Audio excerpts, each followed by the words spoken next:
Hello. Tayo po'y magsimula na mga kapatid. Tayo po tayo. Hingi po tayo ng gabay sa ating buhay na Diyos. Tayo po'y manalangin. Aming Amang Diyos sa langit, salamat po sa pagkakataon na kami ay muli makasamba sa isa Espiritu at katotohanan. Gabayan po kami, Panginoon, ng iyong Holy Spirit sa bawat bahagi ng aming programa para sa iyo sa buong araw na ito. At ang iyong Holy Spirit lamang po aming maging tagapagturo sa iyong mga salita na ibabahagi po sa amin, Panginoon, sa magitan ng iyong lingkod. Pagpalain mo po ang buong araw na ito sa ilang po ang kapurihan, kaluwalhatian sa pangalan lamang ng aming Panginoong Yesua. Amen. Palakpakan po natin ating buhay na Diyos.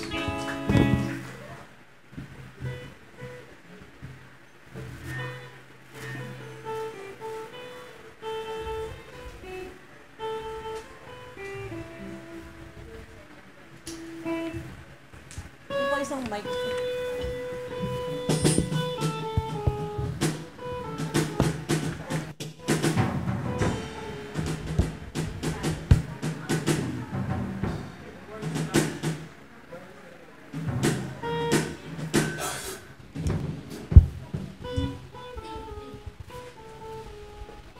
Good morning po. Handa na po ba tayo magpuri sa ating Diyos? Amen. Isang malakas na palakpak po muna para sa ating Diyos na buhay.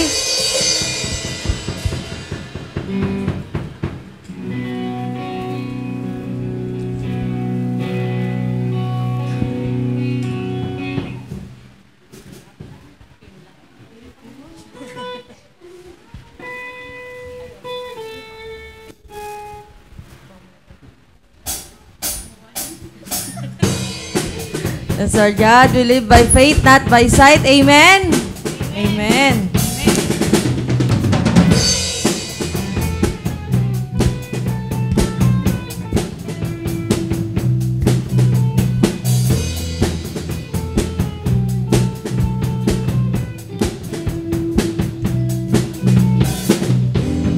For the price, I'm giving everything. I give my life for this. It's what I live for. Nothing will keep me from all that you have for me. You hold my head up high. I live for you. Greater is He that's living in me than He that is in the world. Faith, I can move the mountains. I can do all things through Christ. I know faith, standing and believing. I can do all things through Christ. Who strengthens me, faith. Yes, our God. So we're pushing for the prize.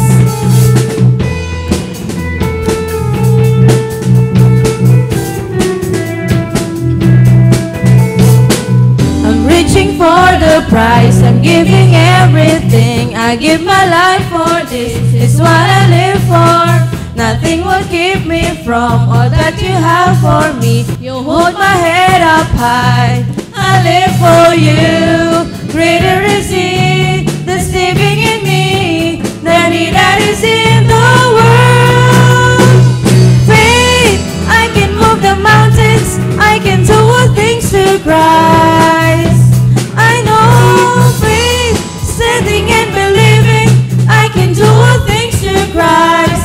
Who strengthens me, faith. I can move the mountains. I can do all things through Christ. I know faith, standing and believing. I can do all things through Christ. Who strengthens me. Yes, our God. Greater is He that's living in me.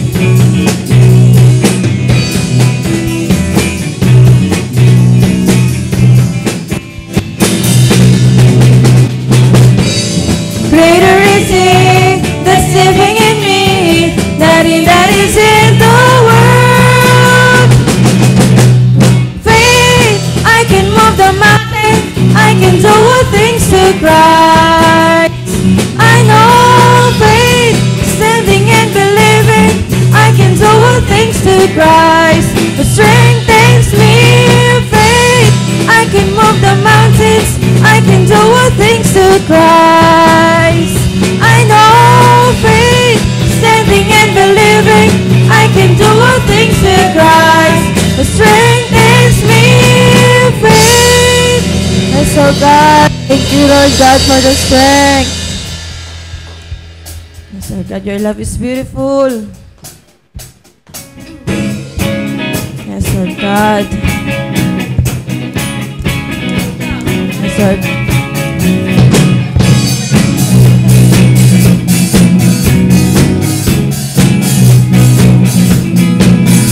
You surrounded me with the songs of praise. You have brought me to this place.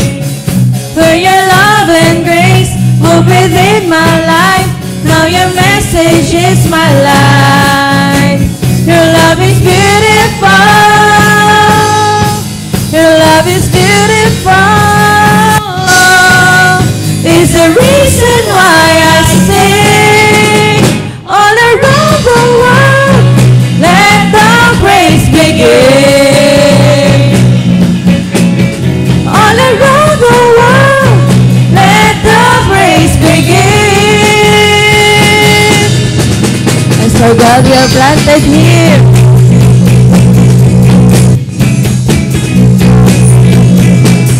I am planted here by the water's end. I am living for the King. I have found my peace in the house of God. This is where I'm meant to be. Your love is beautiful. Your love is beautiful. Is the reason why I sing all around the world. Let the praise begin. All around the world, let the praise begin. All around the world, let the praise begin. All around the world, let the praise begin.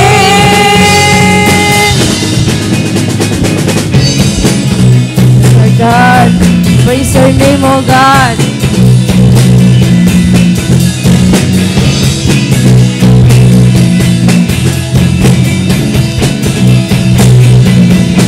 Your love is beautiful. Your love is beautiful. Is the reason why I sing all around the world. Let the praise begin.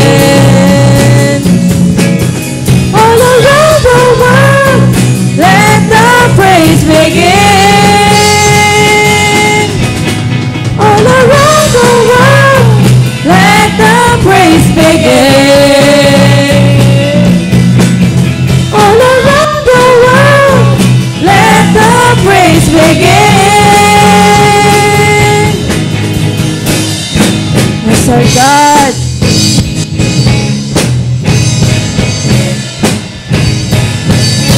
Yes, our God, let the praise begin, all of you, Lord God.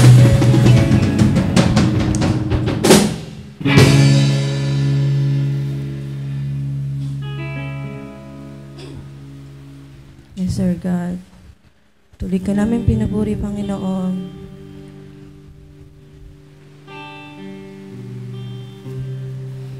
Yes, Sir God, for you alone deserves our glory, O God. Deserve all praise, O God.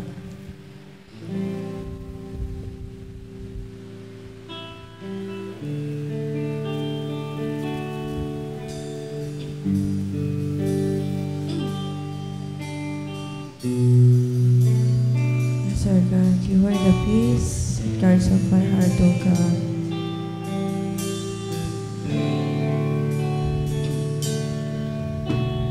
You are the peace that guards my heart, my help in times of need. You are the hope that leads me on and brings me to my knees.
peace that guard my heart.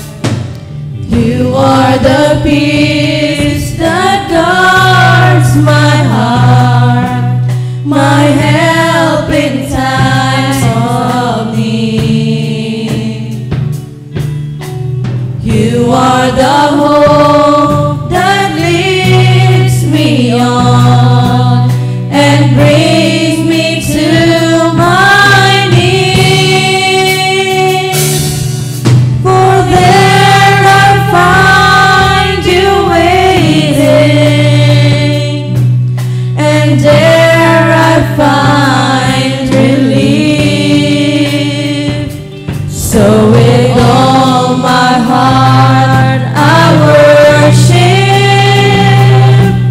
and unto you I sing. For you alone deserve all glory, for you alone deserve all praise. Father, we worship and adore you. Father, we long to see your face. For you alone deserve all glory, for you alone deserve all praise. Father, we love you, and we worship you this day.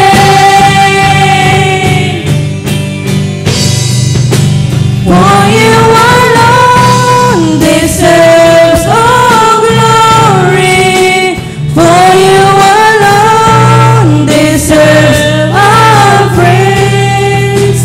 Father, we worship and adore you. Father, we long to see your face. For you alone deserves all glory, for you alone deserves all praise. Father, we love you, and we worship you this day.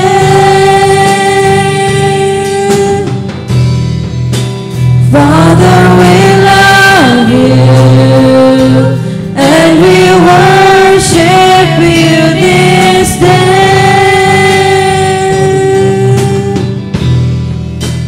Father, we love you, and we worship you this day. Yes, Lord God, we worship you every day, Lord God. Yes, oh God.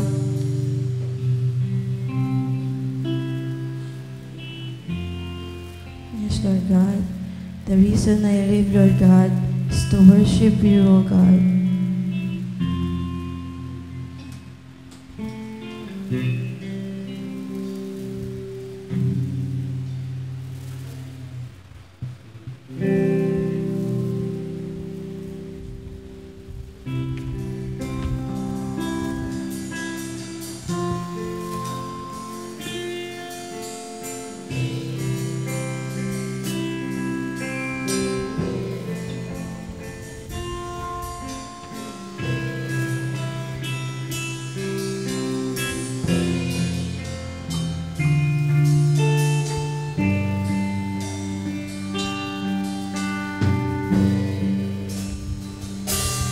When I look into your holiness, when I gaze into your loveliness, when all things that surround become shadows in the light of you.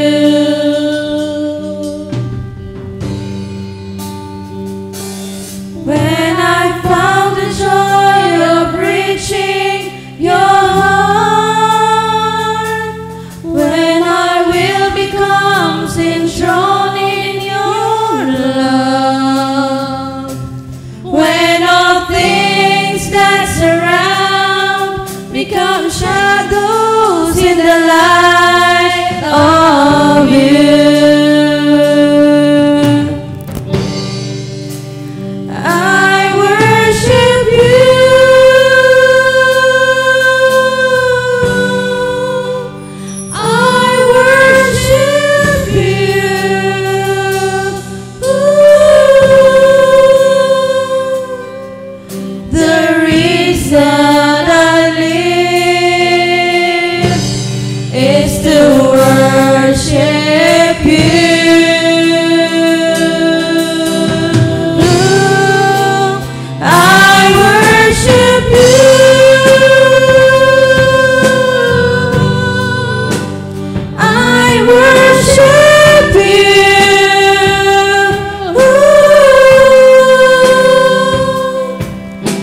God, when I look to your holiness, when I look into your holiness,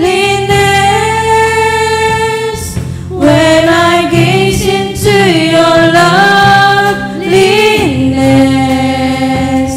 when all things that surround become shadows in the light of you.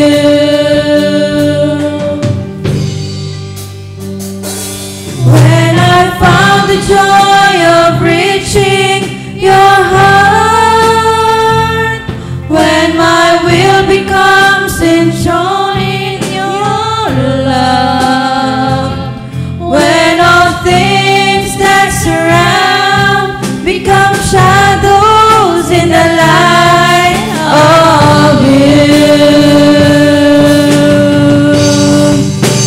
I worship you. I worship you.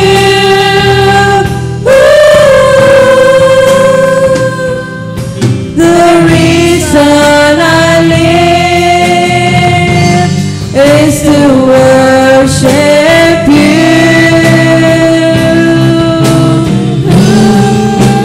I worship you.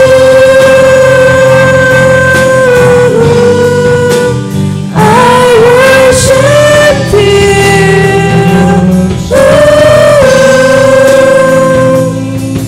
The reason I live is to worship you. Only you. I worship you. I worship you.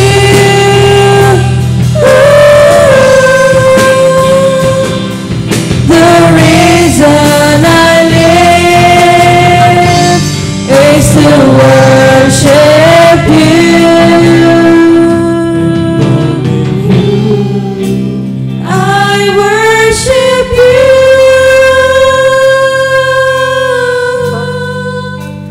I worship you.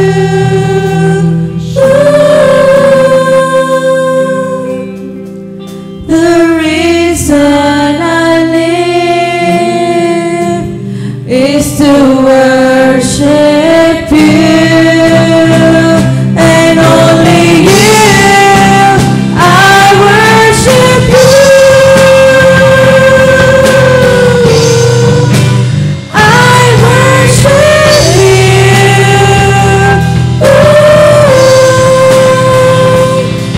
The reason I live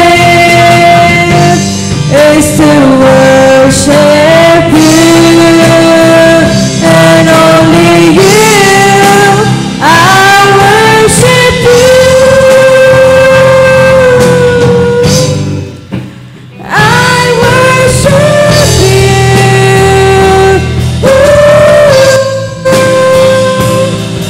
The reason I live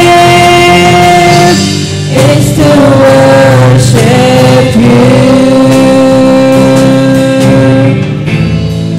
The reason I live is to worship you. The reason I live is to worship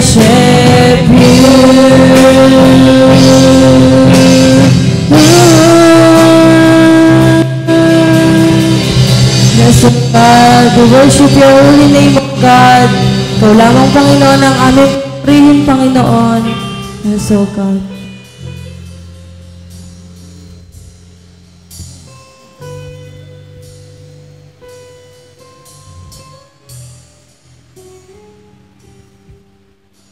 Lord, maraming salamat po sa araw na ito. Kami po ay nandito sa iyong bahay na simbahan upang purihin at sambahin.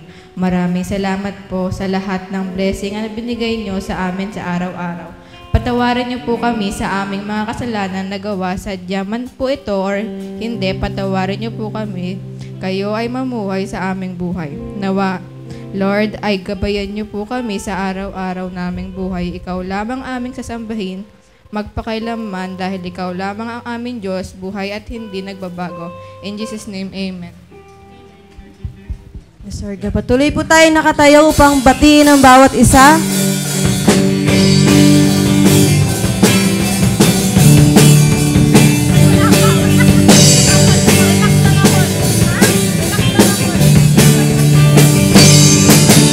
Welcome to the family. We're glad that you have come to share your life with us. As we grow in love and may we always be to you. We're glad that you must be a family, always there to be strong and to lean on. May we learn to love each other more in each day. May we'll go beyond our lips in everything we say. May the Spirit melt our hearts and teach us how to pray, that we might be a true family. Welcome to the family. We're glad that you have come to share your life with us.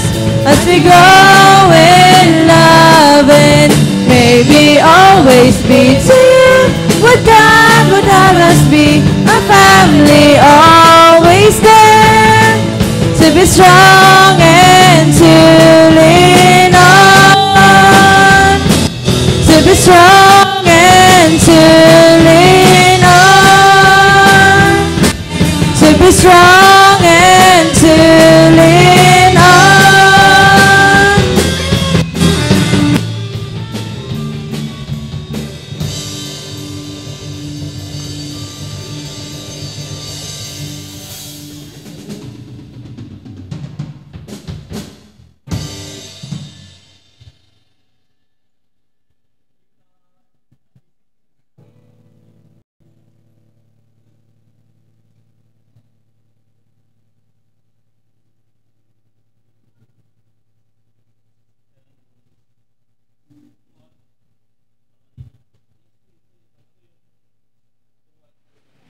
Sa mapagpalang umaga po sa ating lahat, mga kapatid. Isang malakas na palakpak nga po para sa ating Panginoon.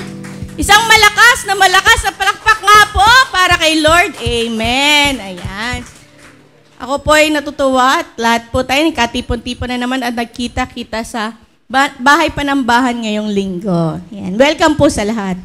So dako po muna tayo sa ating mga announcements. So nag-umpisa po tayo every Sunday 9 a.m. Ayan. Sikapin po natin, ayan, na 9 a.m. po sa mga susunod na linggo. At meron po tayong prayer meeting online po yan midweek po yan. So, either parang Wednesday or Tuesday, yan. Mga gusto po makisama sa ating prayer meeting, ipagbigay alam lang po sa ating mga leaders. Ayan. Tapos meron po tayo din Sunday School for Kids, 10 a.m. naman po. May nagaganap rin po tayong Associated Bible Study tuwing Sabado ng 12:00 ng tanghali. Meron rin po tayong Outreach Fellowship sa 13 Martires po yan sa tuwing, ika-4 po ng linggo. Ayan po. 3 p.m. po yan nagaganap at yung mga gusto po makilahok sa ating mga gawain, yan, very much welcome po kayo at ipagbigay alam lang po sa ating butihing pastor at sa mga leaders po. So, meron rin po tayong Feeding and Healing Ministry. Ayan po. Ang goal po natin ay evangelism sa ating ministry na ito at sana po makasama po namin kayo sa bawat gawain ng church. Amen po? Amen po? Sige po. Ayan po. So, meron rin po tayong, ayan po, remind na lang po natin ng bawat isa. So, first Sunday po, music team. Tama po? Ay, hindi. Sige po. Yung po muna, baka po kasi nagkakalituhan eh. So, yung program po, first Sunday, music team. Second Sunday, women's. Ayan po, women's team naman yan. Third Sunday, mga kalalakihan, men's team. And fourth Sunday, like ngayong Sunday po, ayan, youth naman po ang ating in charge sa ating program. So, meron rin po tayo nagaganap na women's fellowship tsaka men's fellowship every first Sunday po yan ng bawat buwan. So, next week po, fifth Sunday pa po, no? So, may time pa po tayong ayos ng ating program sa ating mga fellowship. Then, meron po tayong leaders training. Yan, nangyayari po yan every after ng service natin. Ayan, magstay na lang po muna tayo para sa ating leadership training. Amen po. So, kung wala na po mga karagdagan announcements, dadako na po tayo sa ating testimony time. May gusto po magtaas ng pangalan ng Panginoon, mag-testify? 1, 2, sige po. Wala po muna. Sige po, Sister Sicha. Malakas sa palakpak po, please, para sa ating Panginoon. Hello, good morning po. Meron ba? Meron. Salamat sa Panginoon at natapos na yung teaching demo ko Friday. Salamat sa Panginoon, sa guidance, sa wisdom, Panginoon. Salamat talaga, Lord, at naway magkaroon pa ako ng trabaho. Salamat po, Panginoon, in Jesus Christ. Mighty name, amen.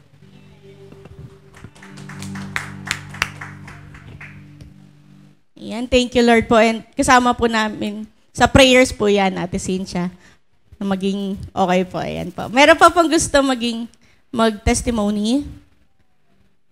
Nahiya po. Meron. Sige, Sister Sarah. Palakpakan po natin ating Panginoon.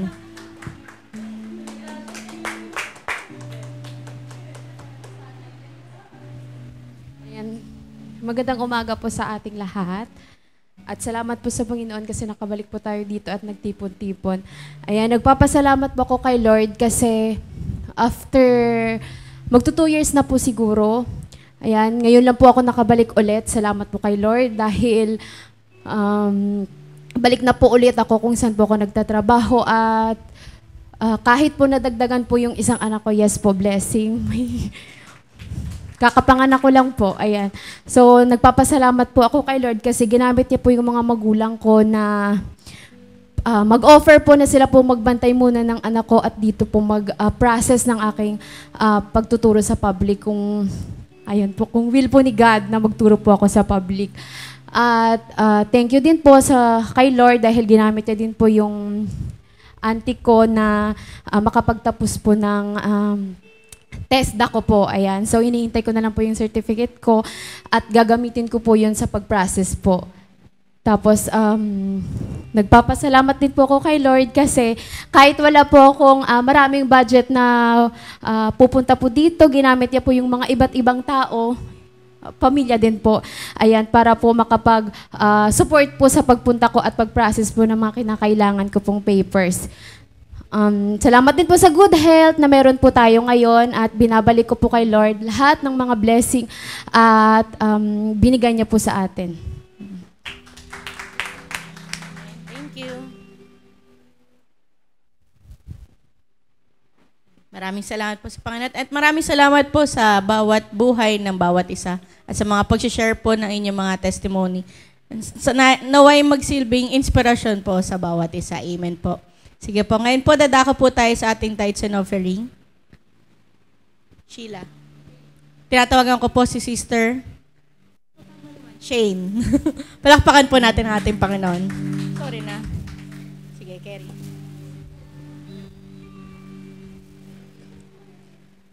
Ipag-pray po natin ang ating mga kaloob or tithes and offering. Panginoon, maraming salamat po sa araw na ito. At nandito na naman po kami, nagtitipon-tipon para sambahin ka. Maraming salamat po sa laging paggabay sa amin at sa mga blessings na aming natatanggap sa araw-araw. Aming Ama, hindi po kami magsasawang pasalamatan ka at tanging ikaw lamang po ang aming sasambahin magpakailanman dahil ikaw lang ang aming Diyos na buhay at hindi nagbabago. In Jesus' name, Amen.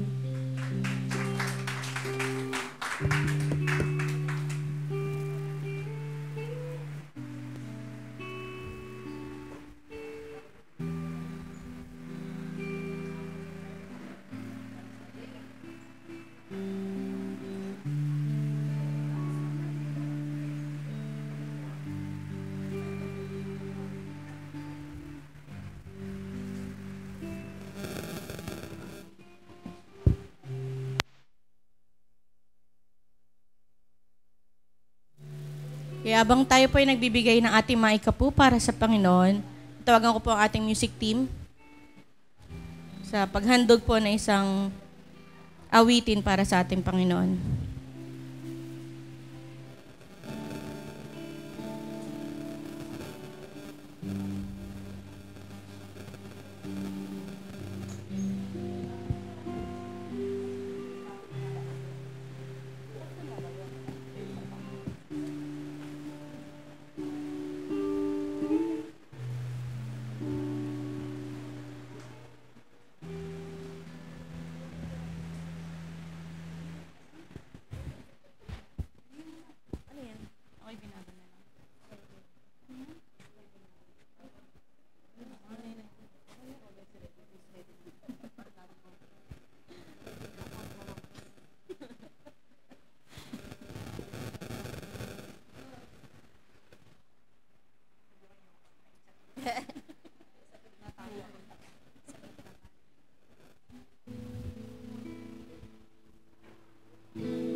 Una, ang akala ko,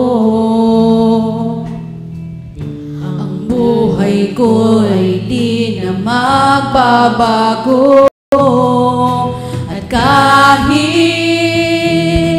ano pang gawin,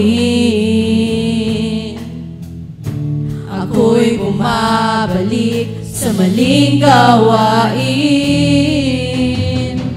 Marami na akong sinubukan, kung sino-sinong nilapitan ng halos. Ako ay sumuko na, si Jesus ay nakilala.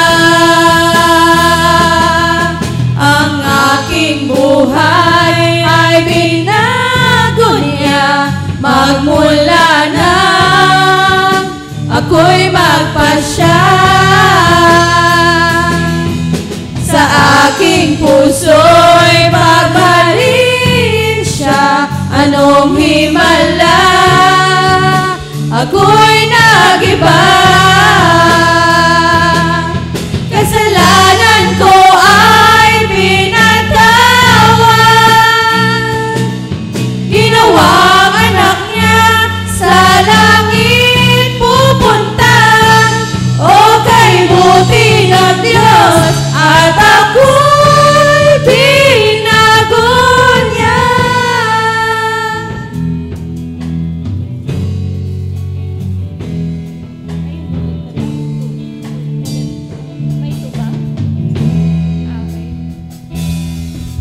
Lumipas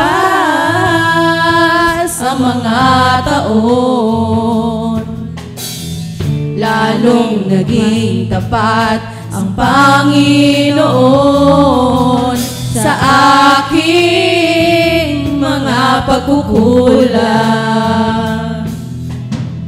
Siya ang nagtutuwid sa aking daan, kung isipin ko lamang.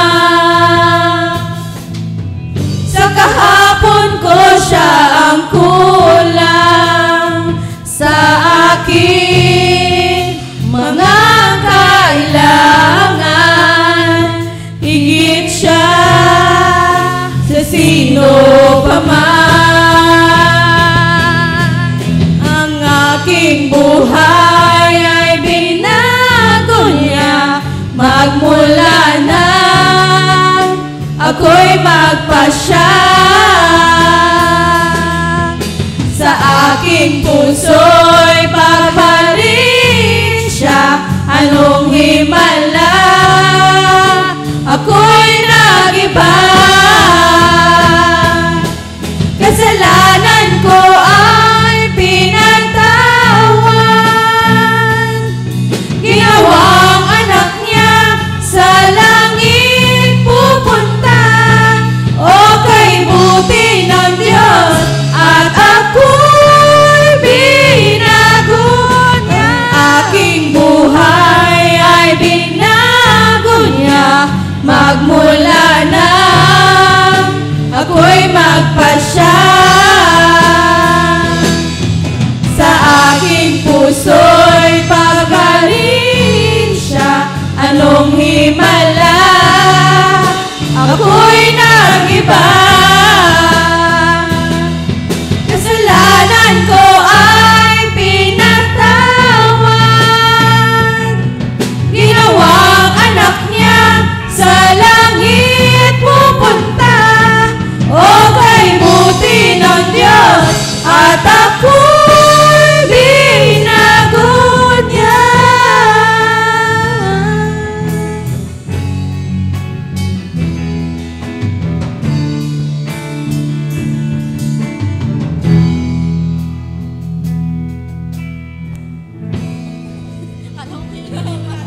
Praise God.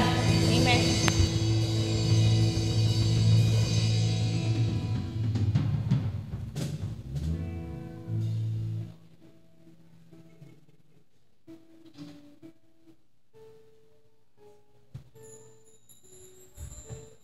Praise God. Ayan.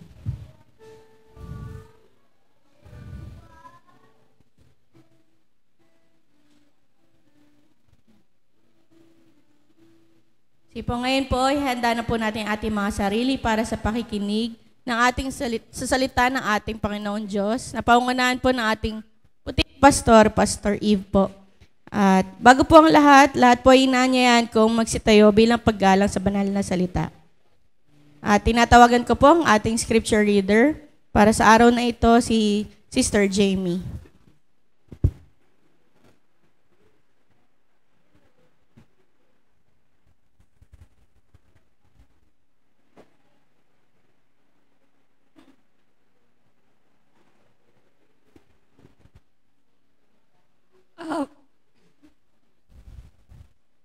Awit chapter 12, verse 6 to 7. Verse 6, ang mga salita ng Panginoon ay mga dalisay na salita, na gaya ng pilak na sinubok sa hurino ng lupa. Sa hurno ng lupa. Sa makapitong dinalisay. Iyong iingatan sila, O Panginoon, iyong pakiingatan sila mula sa lahing ito magpakilanman. Purihin ang Diyos sa pagkabasa ng kanyang banal na salita.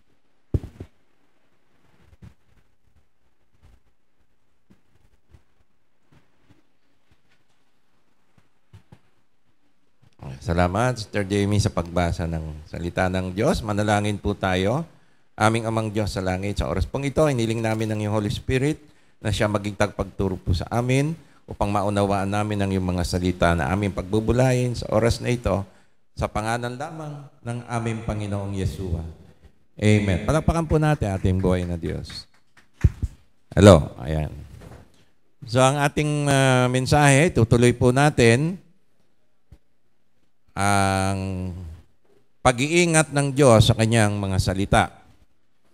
Ang layunin ay upang maunawaan natin na ang Diyos ay tapat sa pag-iingat ng kanyang salita sa lahat ng panahon. Kagaya po ng binasa ng ating kapatid sa Awit 12, verse 6 to 7. Di ko na po yan babasahin. Binasa po na po na ating mga kapatid.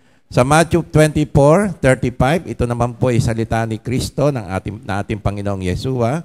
Sabi po niya, ang langit at ang lupa ay lilipas, datapwat ang aking mga salita ay hindi lilipas. So nangako rin po ang ating Panginoon na iingatan po niya ang kanyang mga salita at hindi po ito lilipas. Sabi po sa 1 Peter 1:23, being born again, not of corruptible seed, but of incorruptible, by the word of God, which liveth and abideth forever. So sabi po ng salita ng Diyos, ang kanyang salita ay hindi po pwedeng makorap.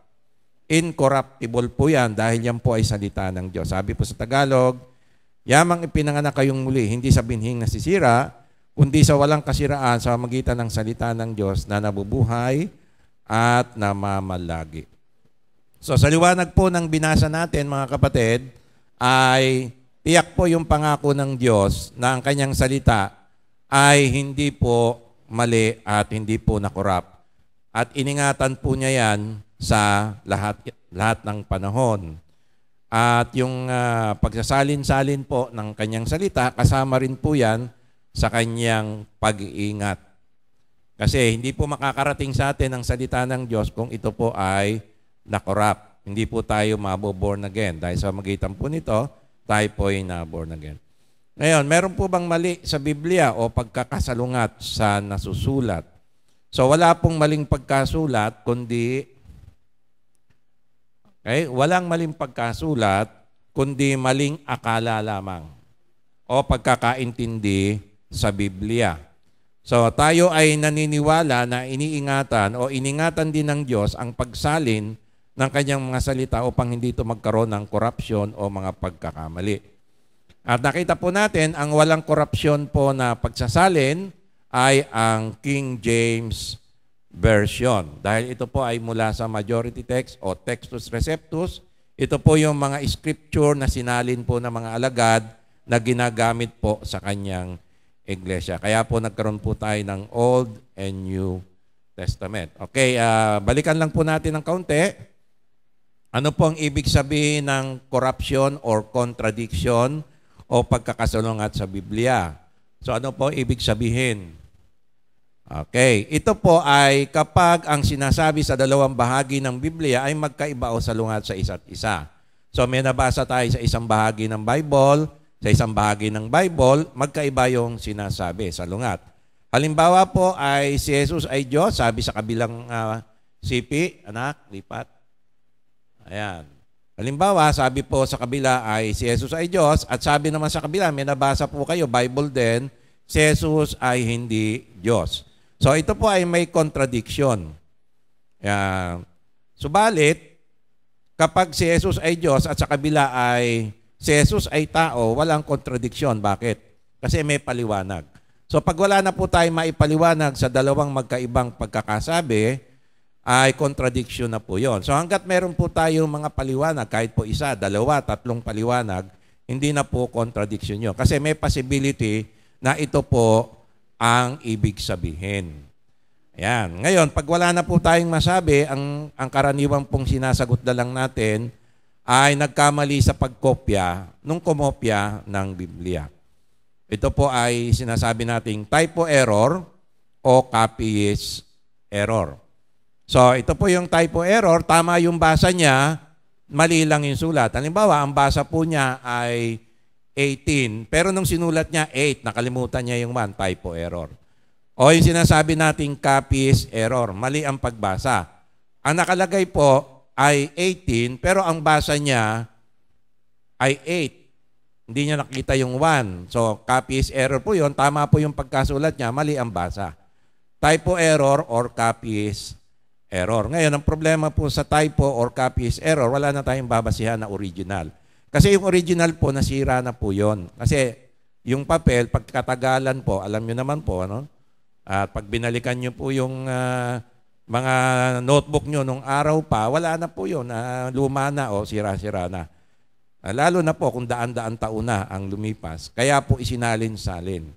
Kaya tayo po ay naniniwala na yung pagsasalin-salin ay iningatan din po ng Panginoon at yun po ay yung version ng ginagamit po natin na available, yung King James Version. Nakita na po natin yan na yung mga ibang version po ay maraming corruption.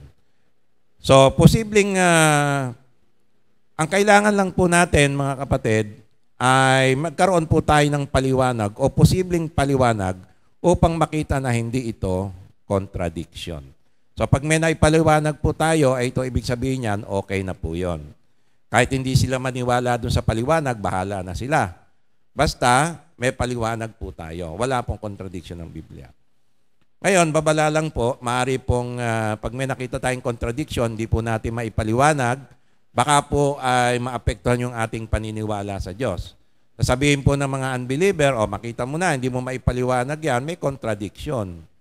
Pero pag naipaliwanag po natin, walang contradiction po yan. At pagka meron pong nagpabasa sa atin, balikan po natin.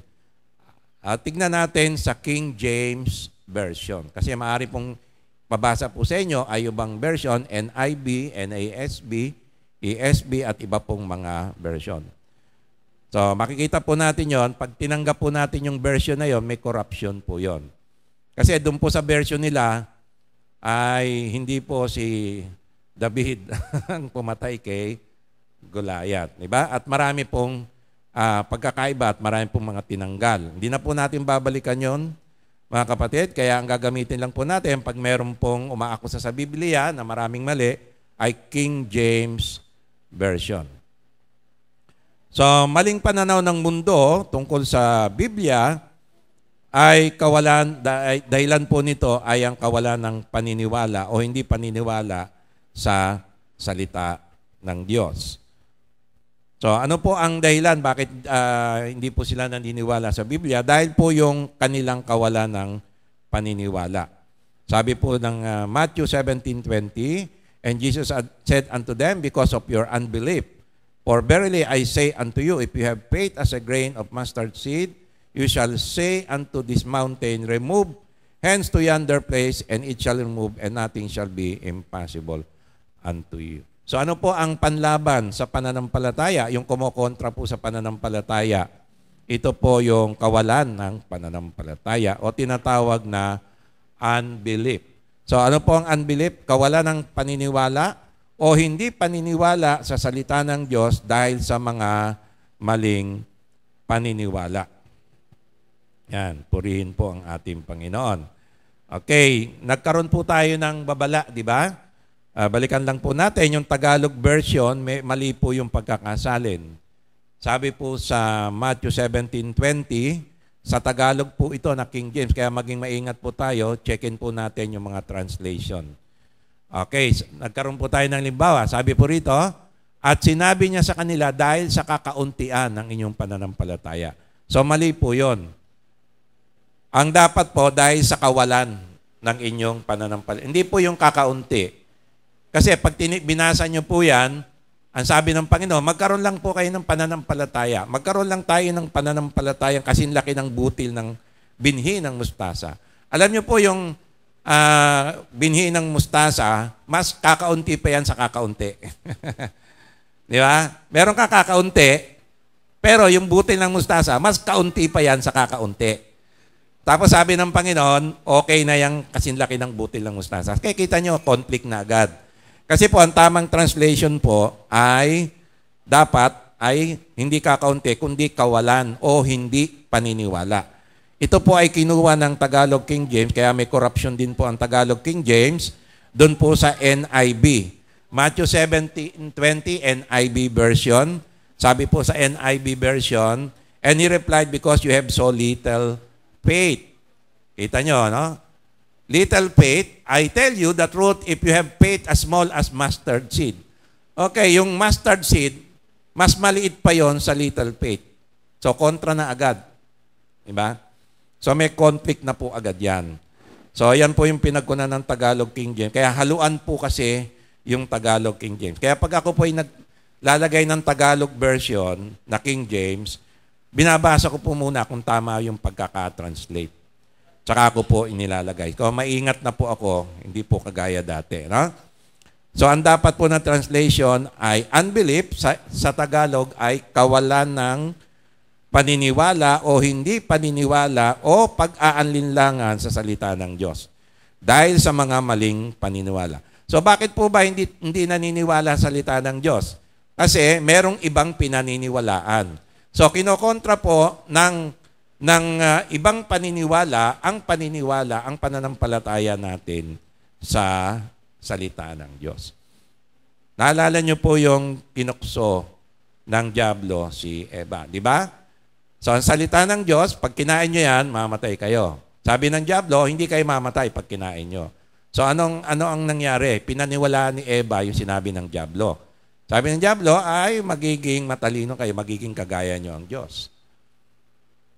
So nagkaroon na po ng ibang paniniwala si Eva. Dahil po sa ibang paniniwala, nawala na po siya ng paniniwala doon sa original na salita ng Diyos. So kinokontra po ito ng kawalan ng pananampalataya dahil sa maling paniniwala. Okay. Nakita po natin yan sa Matthew 6, verse 1 to 6. Hindi ko na po babasahin ng buo. Ay babasahin ko na lang po sa verse 5. Okay. Matthew 6, ang kasunod anak. Okay, yan. 1 to 6. Pero ang babasahin na lang natin ay yung verse 5 to 6. Ayan na. Mark 6, sorry. Mark 6, 1 to 6. Okay, sa Mark 6, verse 1 to 6, basahin na lang natin yung verse 5. Okay, sabi ron, now he could do no mighty work there except that he laid his hands on a few sick people and healed them. Saan po nangyari ito? Doon sa kanyang kinalakihan sa Nazaret. So hindi po nakapagpagaling ng maraming tao si Kristo. Hindi po dahil sa hindi niya kaya, kundi konti lang po yung pumunta. Bakit konti lang po yung pumunta? Kasi po, sabi sa verse 6, and he marveled because of their unbelief. Bakit po konti? Kasi yung mga tao ron, wala pong paniniwala sa kanya. Bakit? Kasi ang paniniwala nila sa kanya, nagkaroon po ng substitution. Ang si Kristo, hindi nila pinaniwalaan si Jesus na siya ang Kristo, ang anak ng Diyos. Ano ang paniwala nila? Di ba ito yung anak, di ba ito yung karpentero, anak ni Maria at ang mga kapatid niya, kasama natin? So ano pong paniwala nila kay Jesus? Hindi siya ang Kristo, kundi siya po ay ordinaryong tao lang. Karpentero lang to nagpapanggap na Kristo. Kaya nasaktan sila kay Kristo o na-offend sila, sumama ang loob nila kay Kristo dahil sa paniniwala nila na siya ay tao lamang. Hindi siya ang Mesaya. Kaya si Jesus, kaunti lang ang pinagaling niya sa lugar na yun. Dahil kaunti lang yung nanampalataya at nagpunta sa kanya, at siya ay namangha sa kanilang kawalan ng pananampalataya. Sa Tagalog, King James, tumama siya sa wakas. Tumama yung kanyang translation. Mark 6, verse 6, at nanggilalas siya sa kanilang di paniniwala. Yan yung unbelief. Hindi o di pananampalataya. Mali po yung kakaunti. Kasi yung kakaunting pananampalataya, okay na po sa Diyos yun. Huwag lang po siya makontra ng kawalan ng pananampalataya. So it's either merong kaunti o zero. O negative. Ganun lang po yun. Okay, naintindihan po, no? Either positive na kaunti o zero or negative. O negative. Sabihin ng negative na lang ay kawalan ng pananampalataya dahil merong ibang pinaniniwalaan. So ano pong kumokontra sa pananampalataya? Ito po ay kawalan ng pananampalataya dahil sa maling mga paniniwala. Ang isa pong kumakalat sa buong mundo na maling paniniwala sa Biblia dahil hindi sila naniniwala sa Biblia. Hindi po kakaunting paniniwala, kawalan ng pananampalataya sa Biblia bilang salita ng Diyos, ay yung paniniwala nila, ito po yung tinatawag na the Bible Human Origin Worldview. Pag sinabi po natin worldview, ito po yung paniniwala ng mundo, kahit anong reliyon ka, kahit may reliyon ka, kahit na wala kang reliyon, ito ang paniniwala mo na ang Biblia ay gawa lamang ng tao. At dahil gawa ng tao, maraming mali dito. Ibig sabihin, hindi siya mapagkakatiwalaan. So dapat po natin ipagtanggol ang Biblia sa lahat ng mga naniniwala, sa lahat ng mga naninira dito na may kababaang loob. Sabi po sa 1 Peter, anak, kasunod. Ayan. 1 Peter 3:15, but sanctify the Lord your God in your heart, and be ready always to give an answer to every man that asketh you a reason of the hope that is in you with meekness and fear. Okay. So, kailangan po natin sagutin sila. Ngayon, meron po tayong pinag-aralan na major contradiction. So, hindi na po natin papaliwanag to. Dadaanan ko lang po ito. Okay, yung Genesis number 1, ito po pinaka-major. Okay. Pag ito hindi natin na ipaliwanag, baksak na po tayo, mga kapatid. Kasi Genesis 1 and 2, conflict na.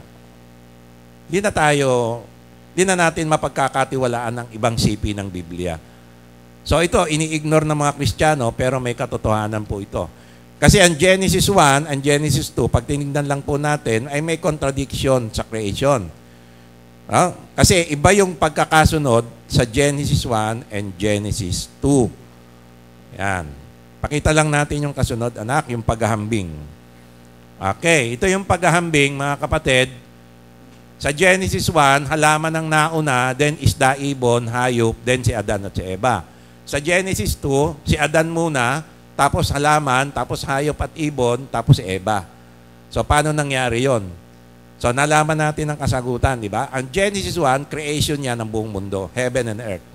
Okay, pagdating sa Genesis 2, ano ang kinreate dyan? Tapos na yung heaven and earth, ang tao na lang ang kinreate niya. In between Adam and Eve, kinreate ng Diyos ang special creation. Ano po yung special creation?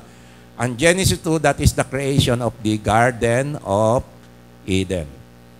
Kaya ang Garden ng Eden ay ginawa po yan in between Adam and Eve on the 6th day. Sa ika-6 na araw. Okay, yung Genesis 1 ay sa loob ng 6 na araw.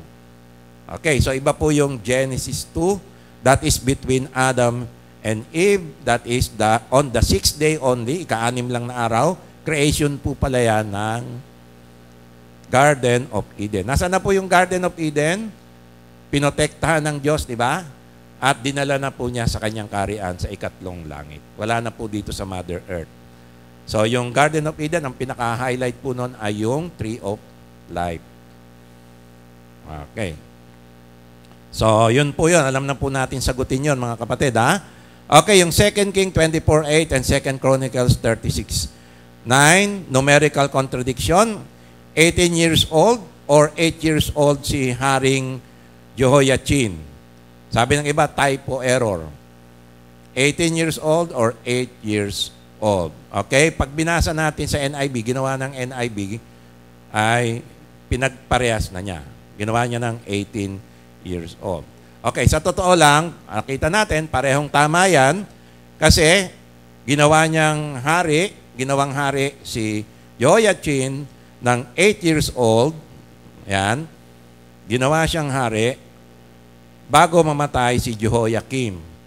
So, uso po nung araw, nagde-declare na ng tagapagmana. Para pag namatay yung hari sa labanan o may gera, hindi na po mag-aaway sino papalit. Ngayon, nung actual na pumalit ay 18 years old. Kaya tama po yun. Hindi po yun typo error. Okay, number 3, 2 King 8:26 at 2 Chronicles 22:2. Ano ba talaga ang edad ni Haring Ahasya ng Israel? Haring Ahasya ng Judah, 22 years old ba or 42 years old? Okay, ang simpleng paliwanag dyan, mga kapatid, ay parehas. Diba? 22 years old siya, naging hari, at 42 rin. Bakit nagkaganon? Nalaman natin yung dahilan. Okay, sa 2 Chronicles 22, verse 1, dahil pinatay po yung mga kapatid, bunso po si Ahasya, kaya nung namatay po yung kanyang ama, ang pumalit po dapat yung kuya niya. Ano nangyari? Pinagpapatay po ng mga Arabians. Kaya siya po ang pumalit, siya po yung bunso, siya po yung naging hari. Sa loob ng 1 taon. Tapos ano pong ginawa niya? Dahil pinapatay po yung mga hari, nagtago po muna siya. After 19 years plus 1 yung paghahari niya, 20 years, kaya 42 years old siya, bumalik po siya. Kaya yun po yung sabi sa 2 Chronicles 22:2, bumalik siya at ang keyword po natin na 2 Chronicles 22, ayan, verse 2, ang keyword po natin dyan ay yung pong his mother's name also was Atalia. Also. Ibig sabihin, siya rin yun. Bumalik lang po siya. Ayan. At nakita po natin, after 1 year, maari pong yung nanay, mantakin nyo, baka pinapatay po niya yung anak niya para siya ay mag-ari. Kasi gustuhan niya na po, siya po yung reyna kasi sa loob ng 19 years, siya yung reyna. Tapos biglang papalitan ng anak niya. Sana hindi ka na lang dumating. So, hindi lang po si Ahasya ang pinapatay niya, marahil pinapatay rin po yung mga anak. Kasi ang papalit po yung anak ni Haring Ahasya. Mantakin nyo, pinapatay rin po niya. Sino pong nanay dito ang papatayin yung anak at apo para lang manatili sa kapangyarihan? Dahil sa pera at kapangyarihan. Meron po. Yan po ay si Ahasya. Bakit? Sabi po sa 2 Chronicles 24:7, ay ang tawag po sa kanya ay wicked anak. Yung kasunod, 2 Chronicles 24:7. Sa baba. Ayan. For the sons of Athaliah, that wicked woman had broken up the house of God. So, nagmana sa nanay, masasama rin po yung anak. Palasamba sa Diyos-Diyosan. Kaya lang, ang wicked, ito pong nanay, si Athaliah. Wicked woman. Kaya pinapatay po niya, pati yung mga apo niya, napapalit na maging hari. Buti na lang, yung isang anak niyang babae, hindi kagaya niya. Tinago po yung anak, yung isang anak yung pinaka batang anak, baby pa lang, tinago nung kanyang, yung anak ni Athaliah na babae, tinago niya yung pamangkin niya, naging successor bandang huli. Okay. So, ibang istorya naman po yun, hanggang si Athaliah po ay namatay at pinarusahan. Dahil sakim po sa kapangyarihan. Okay, number 4, 1 King 4:26, 2 Chronicles 9:25. Ano ba talaga? Ilan ba ang kabayo ni Haring Solomon? 40,000 or 4,000? Okay, nakita po natin, parehas na tama. Okay, sa 1 King, ang 40,000, yun po yung total na kabayo para sa mga chariots. Sabi sa 2 Chronicles 9:25, ang 4,000 horses ay para sa mga chariots na 4,000. Ibig sabihin, sa 4,000 chariot, may isang kabayo, may reserba po yan, bawat chariot may 10 kabayo. Bakit po may reserba siyang 9? Kasi 10 lahat sa 4,000. Kasi pag naglabanan po, napana po, tinamaan po ng pana o sibat, o na-espada po yung kabayo, papalitan po nila ng isang kabayo. So, yung chariot, pwedeng gamitin siya hanggang 10. Yan po. Reserve po yung iba. Yan po. Yan ha. Okay. Number 5. Si Haring Solomon, nagpagawa na siya ng swimming pool. Uso na yung swimming pool nung araw. Di ba? Kaya lang, ano po ang laman? 2,000 bats or 3,000 bats? Ang isang bat, sabihin natin, isang timba. Napaligo mo, isang timba. No? Okay. 1 King, sabi sa 1 King 7:23-26, 2,000 bats. Sabi sa 2 Chronicles, 3,000. Okay, ano ba talaga ang laman? 2,000 o 3,000? Typo error?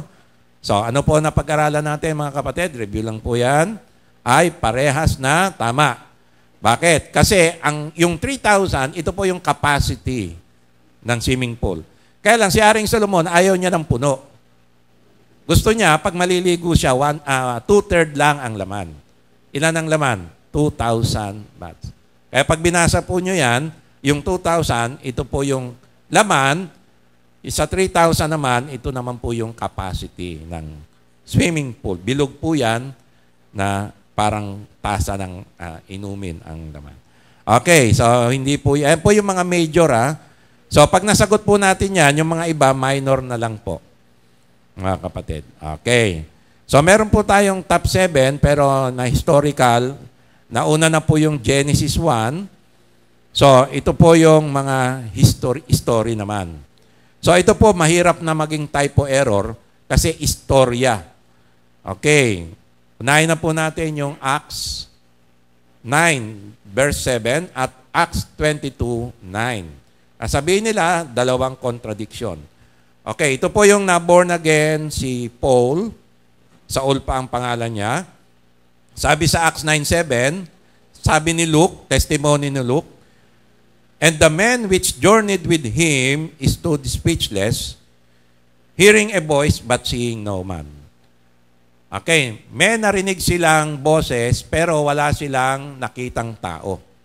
Ayan Sa Acts 22 verse 9, sabi ni Paul, and they that were with me, ito personal testimony na ni Paul, hindi na si nagkikwento nito.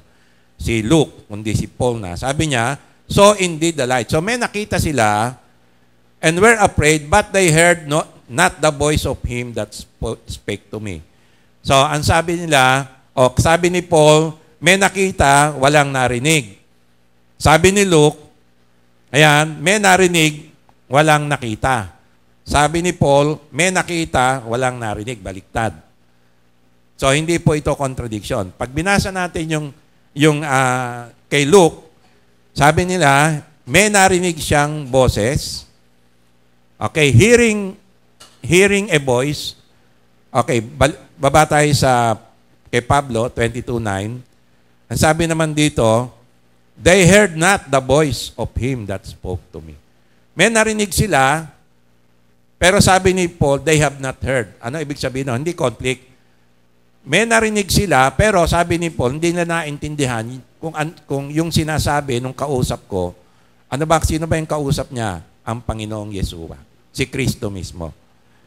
Okay, narinig nila, pero hindi nila maintindihan yung narinig nila. Yan ang sabi ni Paul.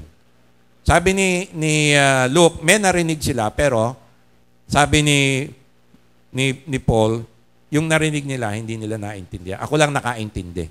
Kasi ang kausap lang ay si Paul. Siya lang ang kausap ni Kristo. Okay na po yun, ha? Okay, pero yung sabi ni Luke, akyat tayo uli, Acts 9:7, but seeing no man. Wala silang nakitang tao na nagsasalita. Acts 22, sabi niya, sabi ni Paul, but and they that were with me saw indeed the light. May nakita sila, hindi nga lang tao. Ano yung nakita nila? Liwanag. May narinig silang boses na nagsasalita, pero hindi nila naintindihan, sabi ni Paul. Sabi ni Luke, may narinig sila, pero sabi ni Paul, hindi nila naintindihan. Okay. So, hindi po yan conflict. Amen po ba? Okay, palakpakan po natin ng Panginoon. Kasi baka ma-encounter po natin yan at mawindang po tayo. No? Okay, pangalawa, meron pong historical contradiction. Matthew 2, verse 1 at Luke 2, verse 1 to 3. So, meron pong historical contradiction, Governor Cyrenius versus Herod the King. Timeline. Okay, sabi po ni Matthew chapter 2, verse 1. Matthew. Now, when Jesus was born in Bethlehem of Judea, in the days of Herod the king, behold, there came wise men from the east to Jerusalem. Hindi po three kings yan, ha? Wise men, matatalinong tao. Okay, anong panahon po pinanganak si Jesus? Kaninong panahon? Sabi ni Matthew, panahon ni Herod the king. Okay. Ayon kay Luke, sa Luke chapter 2, ito sasabihin nila, Luke chapter 2, verse 1 to 3, and it came to pass in those days that there went out a decree from Caesar Augustus that all the world should be taxed. Verse 2, and this taxing was first made when Cyrenius was governor of Syria. Verse 3, and all went to be taxed, everyone in his own city. Okay, kaya po nagpunta si Maria at si Jose, kahit buntis, nag-travel sila, kabuanan na, kasi order ito ni Caesar Augustus. Yan yung emperor. Na lahat magpapalista kung saan silang bayan. Anong purpose? Kasi magkakaroon ng taxation, buwis. Ngayon, sabi ni Luke, sabi nila, yung taxation nangyari, panahon ni Cyrenius, governor of Syria. Ano ang conflict? Ayon sa history ng mga Romano, si Cyrenius ay naging gobernador ng Syria pagkamatay ni Haring Herodes. 6 years later. 6 years pa.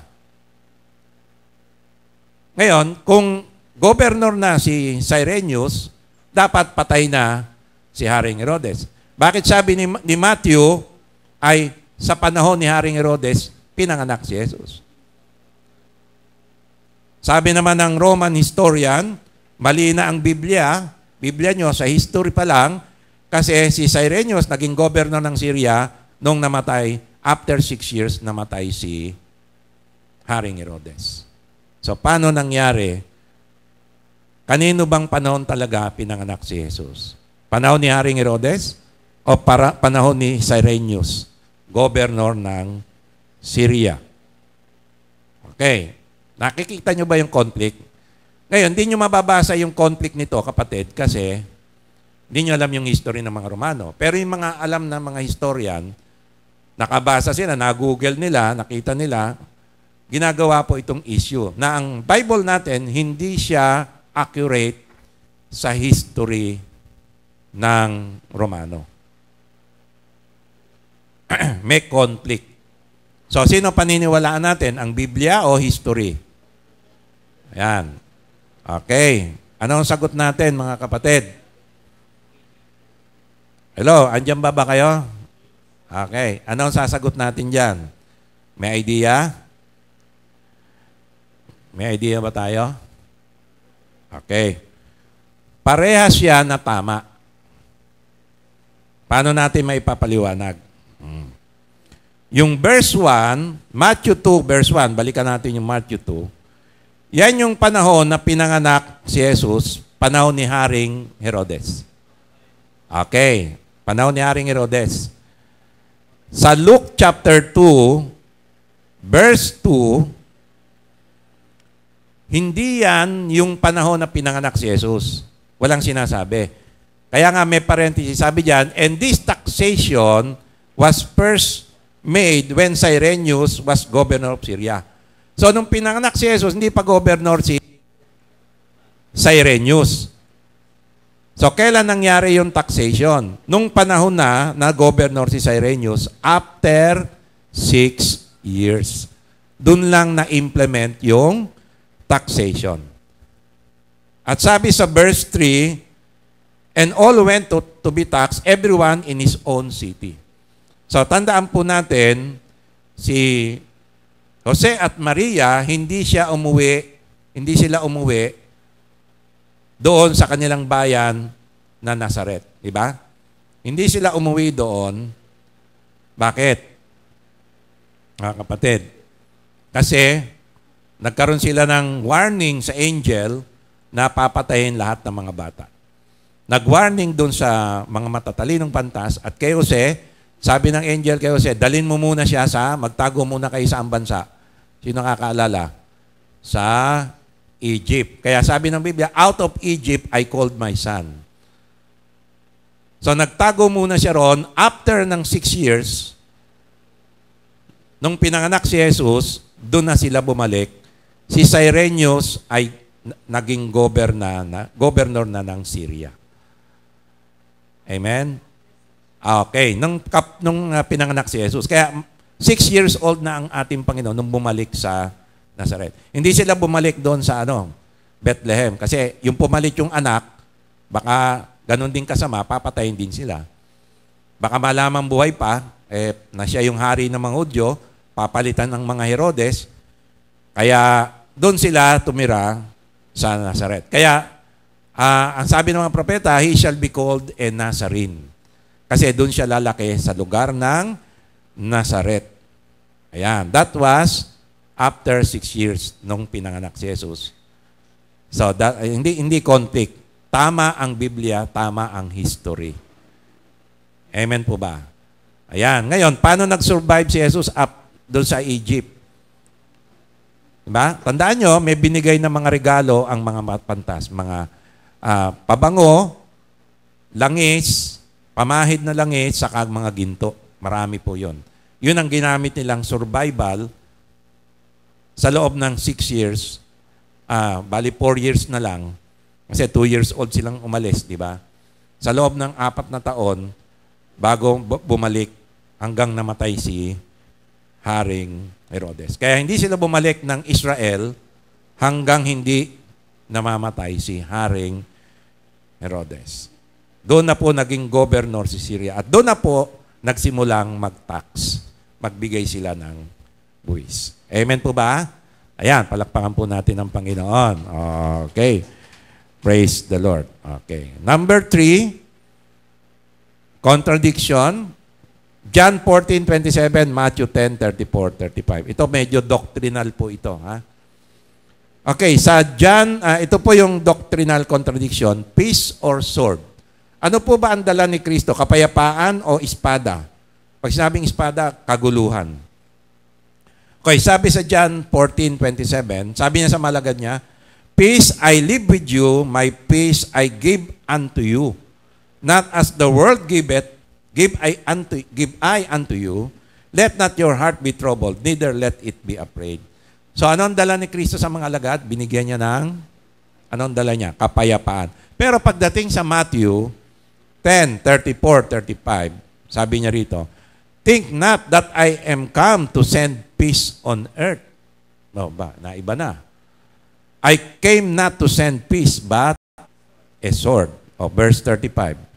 For I am come, verse 35, for I am come to set a man at variance against his father, and the daughter against her mother, and the daughter-in-law against her mother-in-law.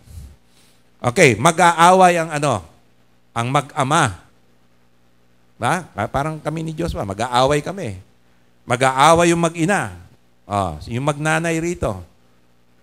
May anak kang babae, mag-aaway kayo. At mag-aaway pa ito yung karaniwan, nag-aaway na talaga, matagal na. Yung magbiyenan. Usually, yung magbiyenan ay hindi magkasundo. Diba? Bibihira po yung kasundo ang biyenan.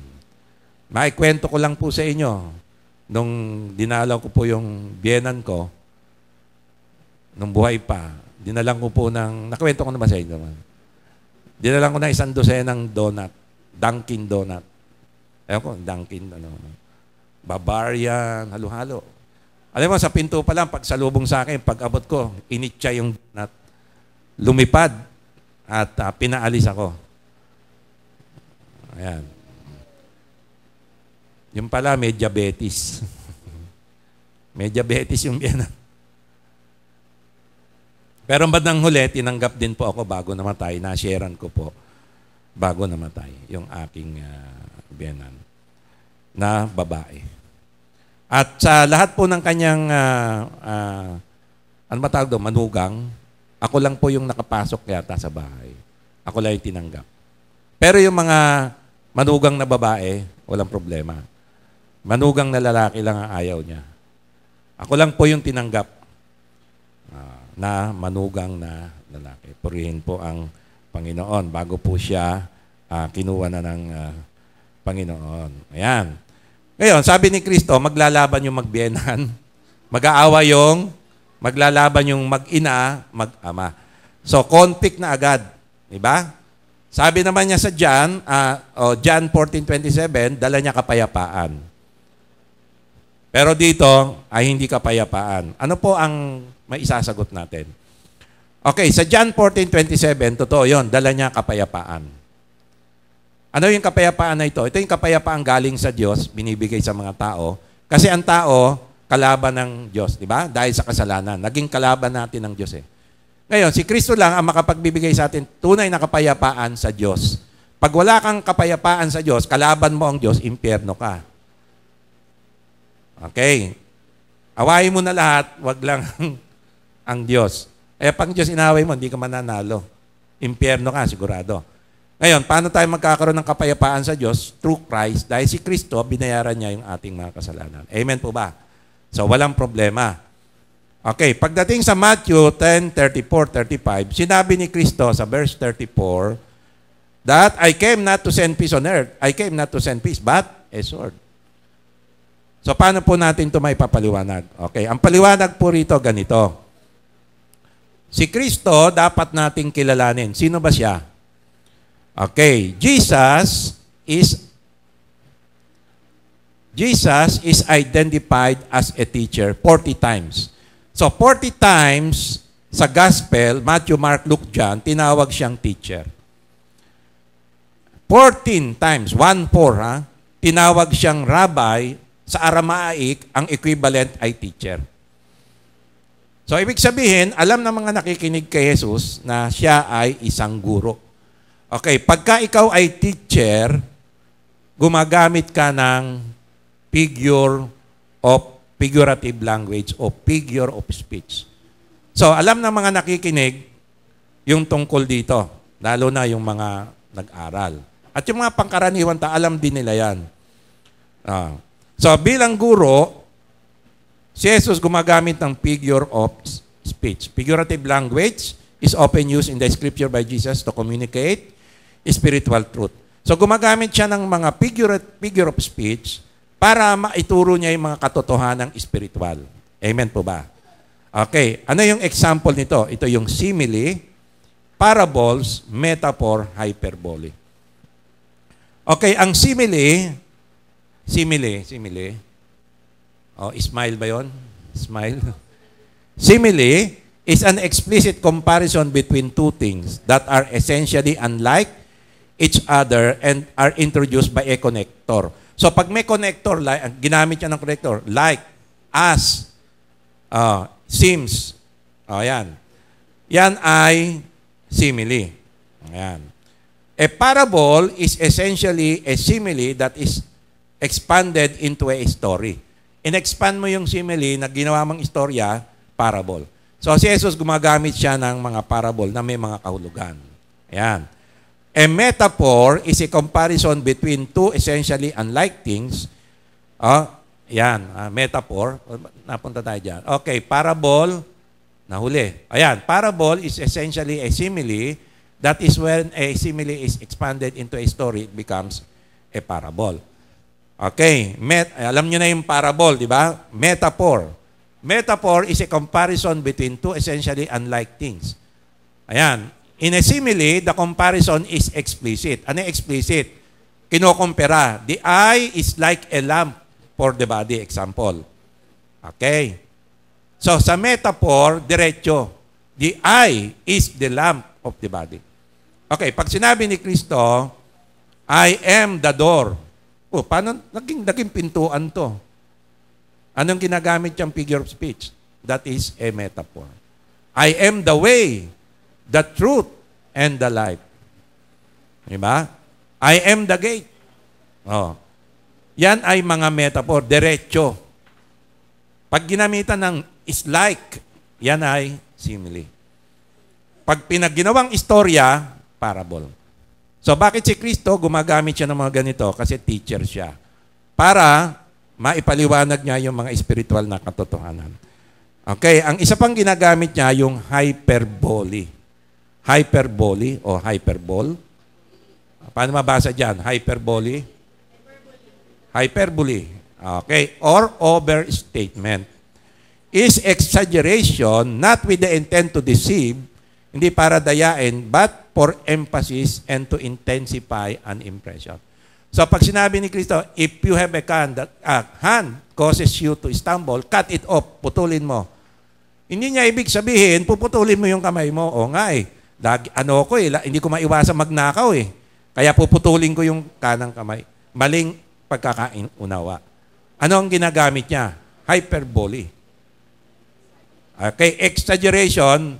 Pero hindi ibig sabihin na gagawin mo yung exaggeration. Meron siyang katotohanan na tinuturo. Kagaya nun, cut it off. Diba? Mas mabuti pang pumasok sa kaharian ng Diyos, putol ang kamay mo kaysa pumunta ka kaysa kumpleto ng mga katawan mo, pumunta ka sa impyerno. Hyperbole, exaggeration, overstatement. Anong tinuturo niya? Na ang kasalanan ang siyang dahilan ng ikapapahamak natin. Okay? Ayaw ng Diyos ng kasalanan. Kaya, kung may kasalanan, putulin mo na. Ano ibig sabihin? Ihinto mo na. I-confess mo, ihinto mo na. Amen po ba? Ayan. Kaya, sabi ng Biblia, ang tunay na born again ay hindi nagpapatuloy. Alam mo kasi yun, hindi ka talaga magpapatuloy sa kasalanan. Nagbabago. Ayan. Malalaman mo sila sa kanilang mga gawa. Kung talagang na born again, ay binago ng Diyos. Kaya, hyperbole. Ayan. Ngayon, Matthew 10, 34-35. I came to not to send peace, but a sword. Exaggeration. Mag-aaway ang mag-ina, mag-ama, magbiyenan, mag-aawayan dahil sa akin. Bakit mag-aaway? Kasi hindi magkasundo tungkol kay Kristo. Kahit marami pong mga nangyaring ganyan, mga kapatid, yung anak nila, hindi nila pinadalo sa born again, pinapersecute nila. Diba? Dahil yung tatay o yung nanay ayaw. Pwede rin naman yung mag-asawa, magkontra. Yung mag-asawa, dahil yung isa na born again, yung isa hindi. Pwede rin yun. So, ibig sabihin, magkakaroon ng persecution yung mga mananampalataya sa kanya. Pagdanampalataya sa kanya. So, this is a type of figure of speech, hyperbole. So, hindi po yan conflict. Meron lang gustong ituro si Kristo. Amen po ba? Okay, palakpakan po natin ang Panginoon. Okay, last na lang po ito. Okay, ito po yung genealogy contradiction. Dapat po alam natin ipaliwanag ito. Kasi obvious na obvious po ito. Matthew 1:16 at Luke 3:23. Si Matthew at si Luke, sila lang po yung naglagay ng family tree kung saan po galing si Kristo na lahi. Okay? Kaya lang, may pagka-conflict. Ano po ang conflict? In Matthew, Jacob, father of Joseph. Ang ama ni Joseph na kinikilalang ama ni Jesus by birth certificate ay si Jacob. Pero sabi ni Luke, Heli is the father of Joseph. So, sino ba talaga ang tatay ni Joseph? Si Jacob ba? O si Heli? Okay, basahin natin. Matthew 1:16. Sabi sa Matthew 1:16. Matthew 1. Sumobra. Pakibalik. Ayan. Matthew 1. Hindi yan, anak. Matthew 1:16. Pakibalik. Balik, taas.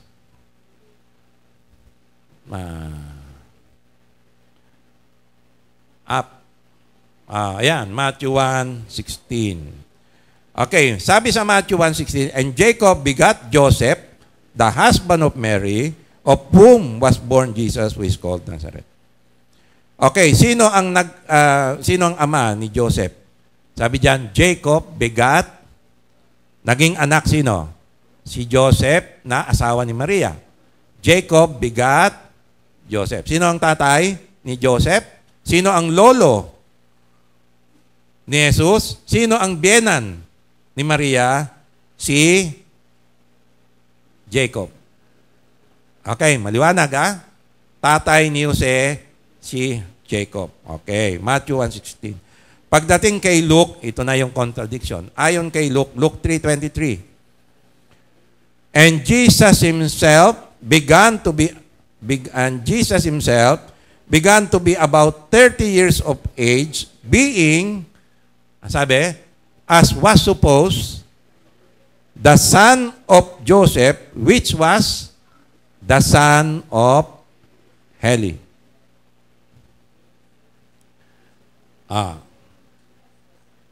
Paano, Berhel? Pag may nag-aangkin na dalawang tatay, di ba? Kailangan, dalawang tatay mo. Sister Virgie, pag may nag-aangkin ng dalawang tatay, ikaw magpapaliwanag nito. Di ba? Sister Virginia, narinig mo ba? Pag may nag-aangkin ng dalawang tatay, kay Berhel, ikaw magpapaliwanag nito. Tama? Sasabihin mo, sino ba talaga yung tatay ko? Ngayon, sa Biblia, lumalabas, dalawa ang tatay ni Jose. Sino ba talaga? Si Jacob o si Heli? Sabi ni Luke, si Heli. Sabi ni Jacob, sabi ni Matthew, si Jacob. Okay, ano ang paliwanag natin dito, mga kapatid, para matapos na to? Okay, importante ito. Dapat alam natin, Okay, paliwanag. Unang paliwanag. Ang genealogy ni Lucas at Mateo ay magkaiba, talagang magkaiba, mula kay Jose hanggang sa anak ni Haring David. So, nagtugma lang sila nung kay Haring David na. Pero, hanggang sa mga anak ni Haring David, magkaiba talaga. May katwiran, magkaiba talaga. Matthew 1, verse 6. Saka Luke 3:31. Kumpara natin Matthew 1:6. And Jesse begat David. Sino po ang ama ni Haring David? Si Jesse. Begat David, the king, and David, king begat Solomon of her that had been the wife of Urias. Dating asawa ni Urias na kanyang sundalo na namatay sa labanan ay ang anak niya doon kay Bathsheba, Haring Solomon. Okay, kay Matthew, yung tatay ni Jose, sino yung tatay ni Jose sa Matthew? Si Jacob, di ba? Ay galing kanino? Sabi ni Matthew, galing siya kay Haring Solomon na anak ni David. Okay? Yan. Liwanag, ha? Okay. So, kay Matthew, ay mula sa lahi ni Haring Solomon na anak ni Haring David, yung tatay na pinakita. Sino yung tatay ni Jose? Si Jacob. Jacob din, ha? Hindi yung Jacob na inang Israel, ha? Ibang Jacob yon. Nagkakaparep, minsan nauulit yung pangalan, di ba? Okay, Luke 3, kay Luke naman, Luke 3:31, kay Lucas naman, 3:31, ha? Which was the son of Melea, which was the son of Menan, which was the son of Matata, which was the son of, Nathan, which was the son of David. So ano naman yung sinasabi? Yung tatay naman ni Jose na si Heli ay galing din sa lahi ni Haring David pero hindi kay Solomon. Kanino? Doon kay Nathan na anak din ni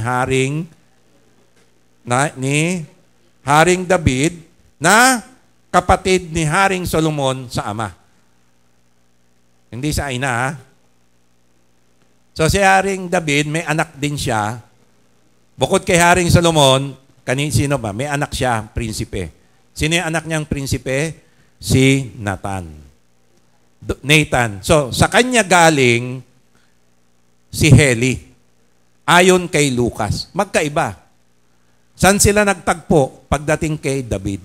Kay Haring David na. Okay. So, ano yung paliwanag natin? Paliwanag na 2. Paliwanag na pangalawa. Na pagdating kay Haring David hanggang kay Abraham, ay parehas na ang genealogy. Doon na sila nag-join. Pagdating kay Haring David, pataas, hanggang kay Abraham, parehas na sila. Matthew 1 verse 2, sabi diyan, Abraham begat Isaac, and Isaac Jacob, and Jacob begat Judas and his brethren. Ayan. So, yan yung Israel na si Jacob, ha? So, mula kay Isaac, Abraham, Isaac, Jacob, parehas. Si Jacob, yan na yung Israel. Okay, sa Luke, parehas na rin. Luke 3:34, which was the son of Jacob, which was the son of Isaac, which was the son of Abraham. Ngayon, si Lucas, umakyat pa siya hanggang kay Adan. Si Lucas. Si Matthew hanggang kay Abraham lang. So, understood na yon, pare-parehas na sila. So, doon na sila nagtagpo kay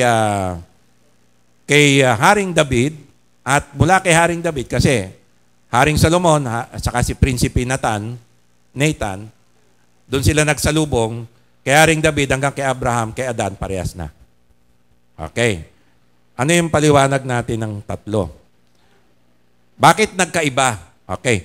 Ang lahi na ipinakita ni Matthew ay lahi ng mga angkan ng hari. Mula kay Haring David at Haring Solomon hanggang kay Jesus. Na pinapakita na si Jesus ay descendant siya ng mga hari. Galing ng mga hari ng Juda ayon sa propesiya ng Diyos. So ang Diyos nagpropesiya ay magmumula sa lahi ni Jesse. Sino yun? Si Haring David, mga hari, siya ang ating paniniwalaan. Ayan. Isaiah 11:10, and in that day, there shall be a root of Jesse. Sino yung Jesse? Root mula kay Jesse, si Haring David. Which shall stand for an ensign of the people, to it shall be Gentile 6, and his rest shall be glorious. Romans 15:12, and again Isaiah said, there shall be a root of Jesse, and he that shall rise to reign over the Gentiles, in him the Gentiles trust. So merong maghahari mula kay Jesse, mula sa lahi ng mga hari, kay Haring David, Haring Solomon, down to Jacob, then Joseph, and then Jesus Christ. So pinapakita rito na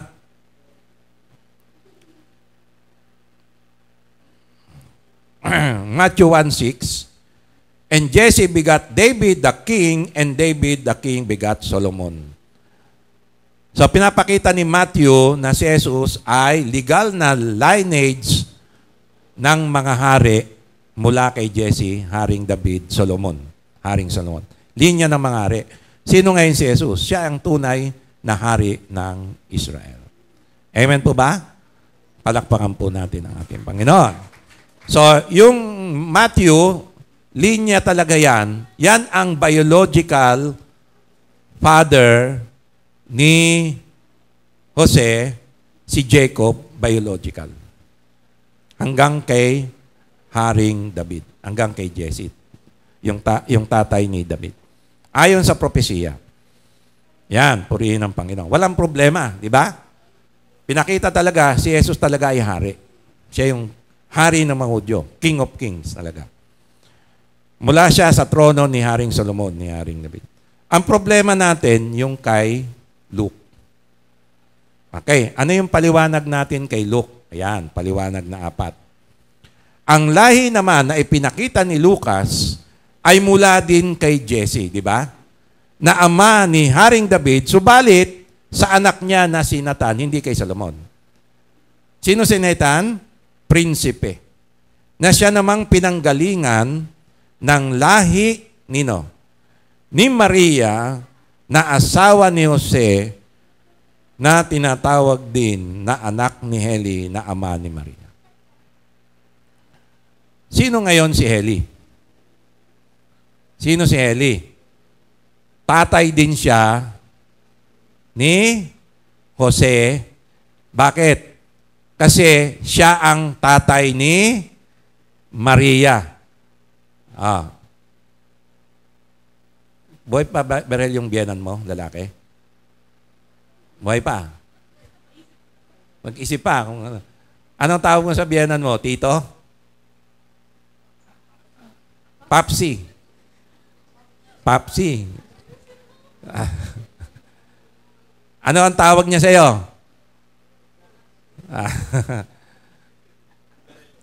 Berel, pero anong turing niya sa'yo? Dahil napangasawa mo yung kanyang unika iha, na si Sister Arya, na anak niya, natural, ang tawag niya sa'yo ay anak din.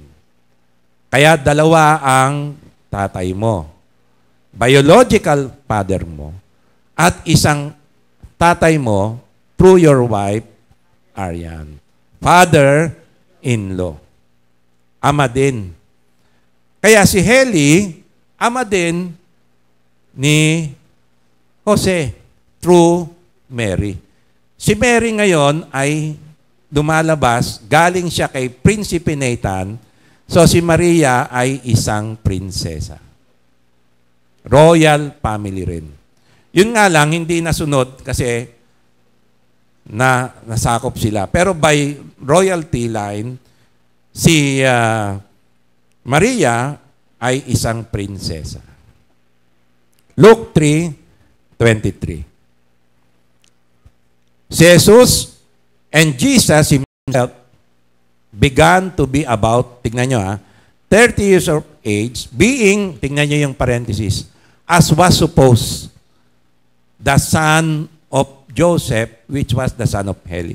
So sinasabi ron, hindi niya talaga, as was supposed, the son of Joseph. Hindi niya talaga anak, di ba? So ang tinutukoy diyan, sino talaga ang may anak? Biological. Na anak, si Jesus. Ang biological na may anak, by blood, ay si Maria. Kaya yung tinutukoy dito na Heli ay ama ni Jose sa kanyang asawa. Father-in-law. Kaya sinabi ng which was the son of Heli. Tama? Luke 3:23, which was the son of Heli. Hindi naman sinabi, he begat. Ibig sabihin, pinanganak niya. Biological. Hindi. Son of Heli, or pwede nating translate, son-in-law. The son-in-law of Heli. Okay, sa Tagalog, at si Jesus din ang nagpasimula, siyang magturo ay may gulang na 30 taon na anak. Ayon sa sinasampantaha. Ayon sa sinasampantaha, ibig sabihin, hindi talaga biological. So, ni Jose, ni Eli. So, si Jose ay son-in-law ni Eli through Mary dahil ayon sa sinasampantaha, hindi biological. Legal na anak siya ni Jose. Through Mary na siya ng anak talaga ni Eli. At si Jose ay naging anak ni Eli through Mary, son-in-law. Kaya walang conflict yung kay Matthew at kay Luke. Kaya dahil si Jose anak din ni Eli, kay Maria na asawa ni Jose, son-in-law. At siya ay father-in-law. Ang turing sa kanya ay anak. Kaya maliwanag, hindi naman sinabi ng King James, he begat. Pinanganak siya. Diba? Yan. Kundi, anak siya, son-in-law ni Heli. Amen po ba? Okay, palakpakan po natin ang ating Panginoon. Okay, yung mga susunod, dahil meron pa tayong training ng, saglit lang, healing training, ay tutuloy po natin to sa mga susunod na linggo. Tayo po'y magpasalamat sa Panginoon.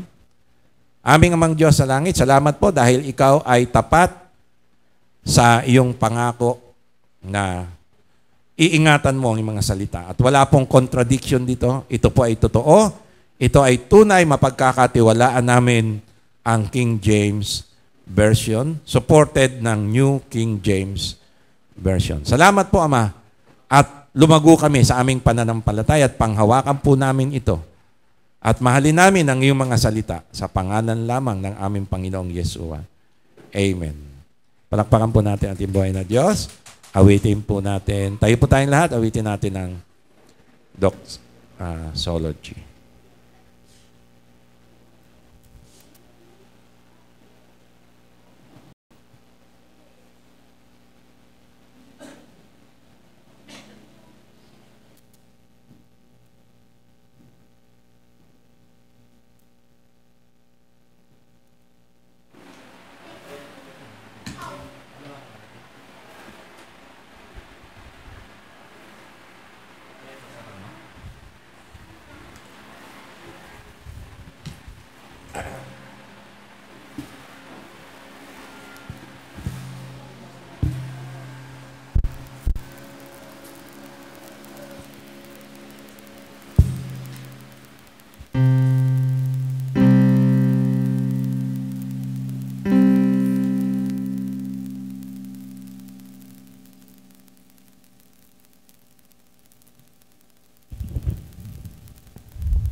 ang pag-ibig ng ating Diyos Amang nasa langit, ang biyaya at pagliligtas ng ating Panginoong Yesua, at ang paghahari sa atin ng Holy Spirit ay sumaating palagi, ngayon at magpakailanman. Amen. Amen. Upo muna tayo mga kapatid. Meron lang po tayong short na pag-aaral about the divine healing po. Saglit lang po ito.